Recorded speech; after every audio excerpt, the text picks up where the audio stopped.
Hi, Happy New Year. Welcome to KXAN Plus. I'm your host, Esmeralda Zamora. And today we're going to talk about what is driving you crazy out on the road, especially as everyone is getting back on the road to go to work, school, etc., etc. And with me to do this is, of course, our traffic expert, Erica Brennes. Erica, thanks for joining me. How you doing? I'm doing great. Yeah, I had some time off. Lots happened while I was off, but took the kiddo to Disney World. What? A Christmas Disney trip? Actually a New Year's Eve Disney trip, but since the Longhorns were playing in the Citrus Bowl. Oh, in Florida, right? And Bevo went, so we kind of like looped it into like a work trip / family trip. But So sweet. Did Bevo make it to Disney? he made it to and from. He was real cranky on the way home. Like, get me out of this truck. I don't want to be on the road anymore. And I'm like, relatable, Bevo. No one did. That's true. Luckily, we flew. I flew with my daughter. Bevo did not, right? But no, unfortunately, Bevo cannot fly.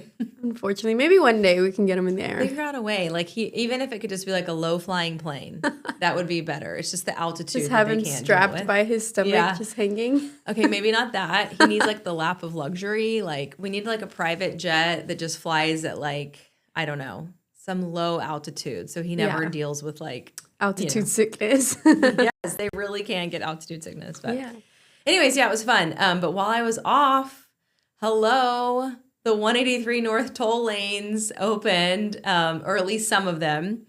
So I was like, I got to come in, talk to Esme about that. And what I'm excited about is that 2026 is a really big year for traffic projects. I know it's like when I, over the last several years, just getting familiar with everything that's going on and the timelines of them all, I'm like, oh my God, 2026 is going to be big. So I wanted to unpack that with you. I'm ready. And 2026 does mean that we are having a lot of endings to construction projects, startings of new ones. So we want to unpack all of that here.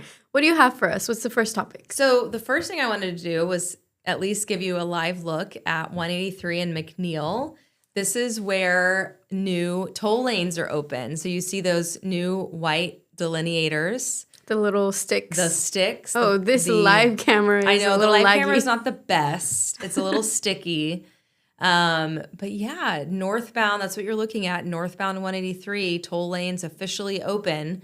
I'll show it to you on the map so we can get off that sticky camera. But basically, now what's being built and almost done is that there's going to be 2 variable toll lanes. So variable toll lanes means, plus they are still in the middle of constructing the ramps that connect Mopac and 183. And those are also tolled ramps. So the only portion that is open thus far as of January 6, 2026, is the northbound 183 new tolled lanes, basically between Mopac and 45. The next portion, they've got to get the southbound toll lanes open. They've got to get those direct connectors open. And so from what I understand, it probably will spill into February. And then from there, they're going to work on cleanup, which can take some more time. But even if you drive northbound on Mopac past that, especially if you take the toll lane, which we happen to do that on Sunday, you can really now see the way that those lanes are going to interact together. You can see the branch off. Like if you're on northbound Mopac and you pass and you're on the toll, you can see where you'd be able to get off onto 183. So it's pretty cool the way it's all coming and shaping up and coming to life. And you can see it southbound also how it's going to merge. And so they're close. They're getting close. But that's a big one wrapping up early 2026. So we have already seen that one starting to get wrapped up or starting to get started. And then we watched it all through the construction phase. And now we're finally here. They did say late January or early January. So I think it's on track, right? The first part was, they said early January and they were not kidding. That was that first week of January. And then the next step is for the northbound connector. And then southbound toll lane, southbound connector. So they're doing it in different, it's not like everything opens all at once. And, they're from speaking with C2RMA, they basically said we want to get as much open as we can ASAP. So you can either take it in little bites or we wait and do it all at once. But yeah, they're like, we'll just at least do a slow rollout. And they did say it's going to take some time for drivers to get used to it. But they have the opportunity. And now that we're in that, back to work and back to school mode, I think especially for the evening commute, those northbound toll lanes they'll come in handy. People are going to use them. Yeah, start getting creative and looking for new routes because you have new options, I know, right? it's pretty cool. Okay, so the next thing that's going on is that in mid-2026, the Loop 360 at Westlake Drive and Cedar Street will be done. But that's where they're we talked about that a couple weeks ago. They're syncing the 360 lanes at Westlake Drive and Cedar Street. And this is a TxDOT project. This is TxDOT, right? So these are non-tolled lanes. But yeah, so 360 at Westlake Drive and Cedar Street should be all done by mid-2026. So think like Davenport Ranch, that village, better access. I know right now it's tricky. There's like some U-turns that have to go on and that sort of thing. So that should be good news there. However, right after that, they do start a new portion, which is just north of there at 2222. They're doing a diverging diamond interchange. And then at Courtyard and 360, they will sync 360 there. So right as one wraps up, a new one does start. So and construction follows. Exactly. But hey, check mark there between a couple intersections and then they move on to the next. Interesting. I know. Well, this next one that you have on your list, I'm pretty interested in. I want to know what it is and when it started and when it will end.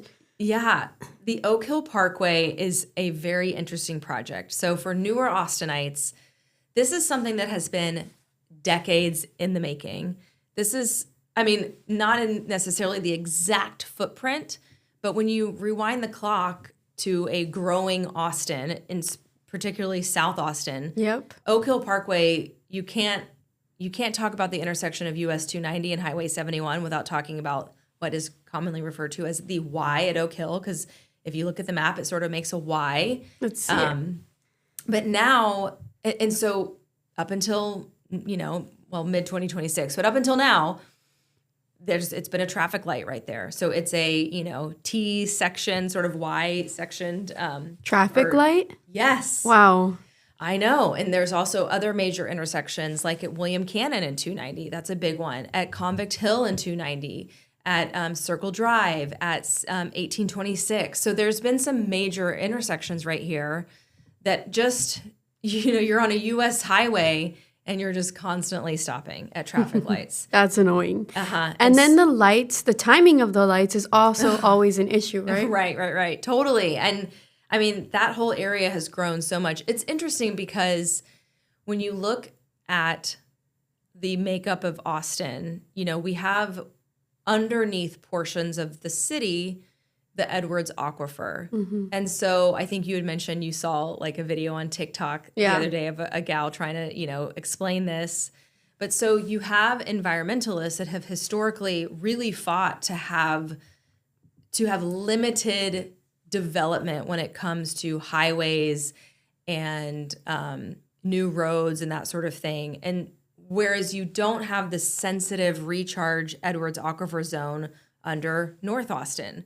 In some, it creeps a little bit, but not like it does in South Austin. Yeah. And so there has been sort of a delay. If, when you look at the Mopac Express lanes in North Austin, you look at the 183, you look at SH45 up north, you look at 183A, they have the ability to build a little bit easier because above ground. You're not, because you don't have the aquifer underneath those portions of North Austin. Whereas in South Austin, you do, and you have environmentalists that have fought tooth and nail to have these projects halted.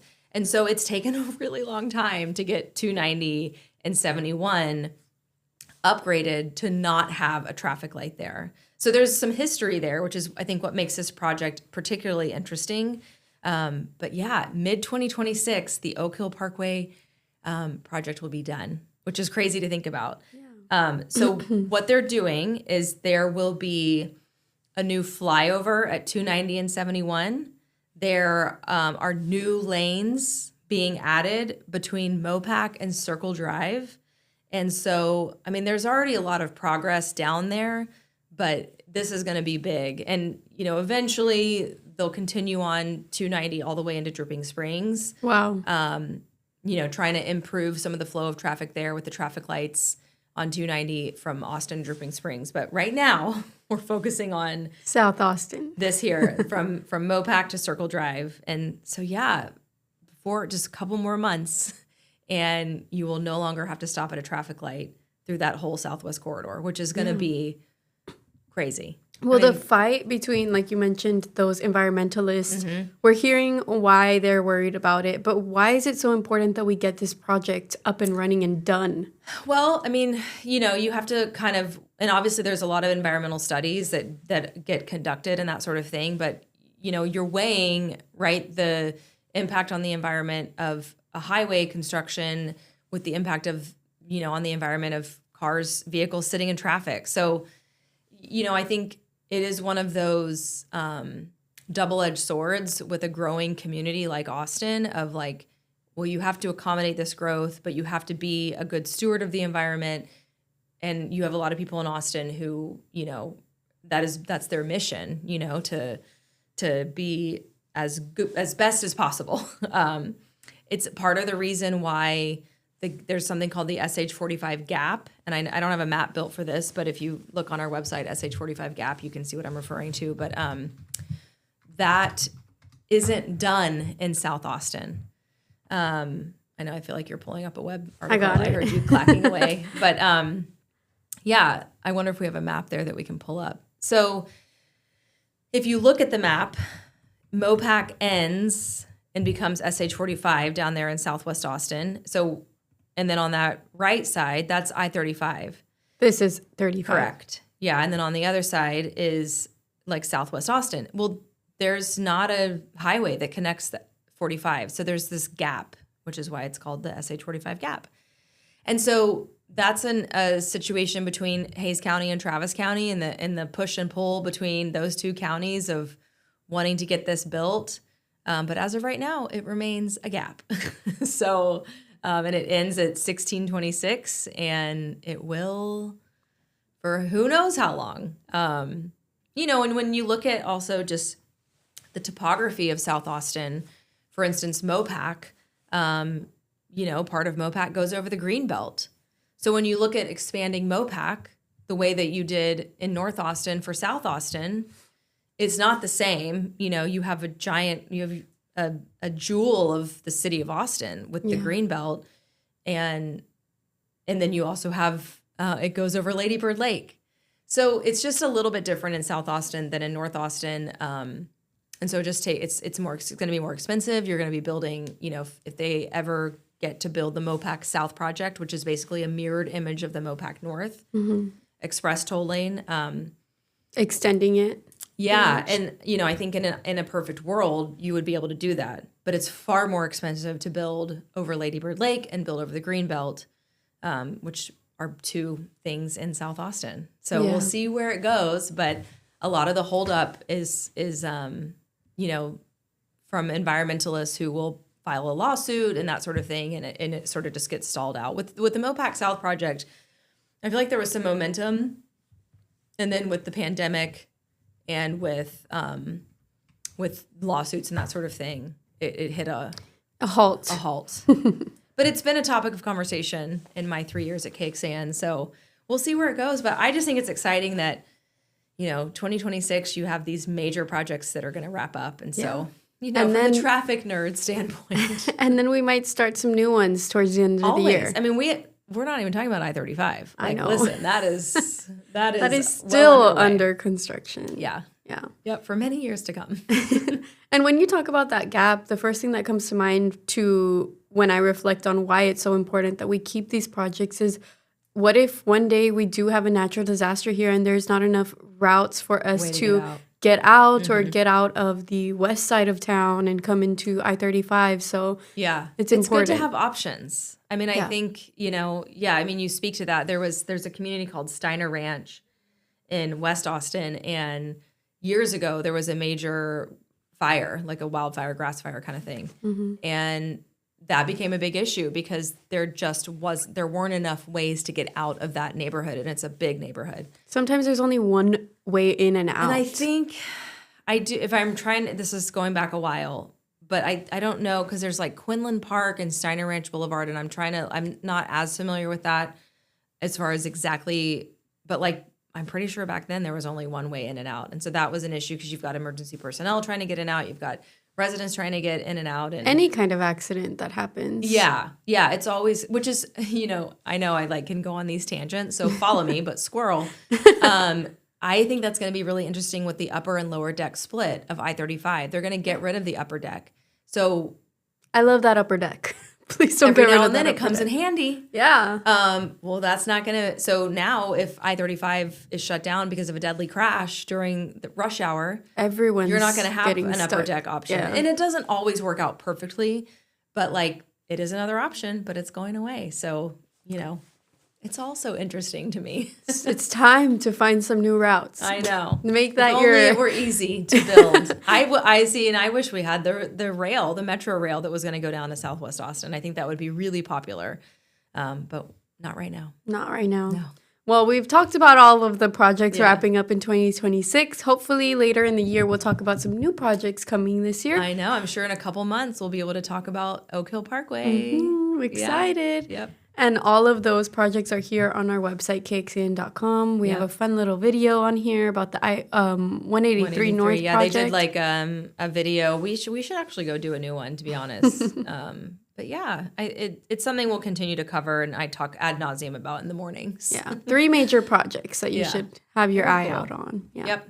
Well, Erica, thank you so much for joining me. This was a very fun first episode of the year. Happy New Year. And again, if anyone feels like they're going crazy on their drive, where can they tell you about that? Yeah, great way to find me is on social media at Erica Brennes TV. You can always email me, erica.brennes@kxan.com, and keep following up. If you've sent me a message and I haven't gotten back to you, just write me again, because sometimes I need to follow up. Yeah. Well, thank you all the time. Thank you for being here. Happy New Year again, and we'll see you next week. Bye.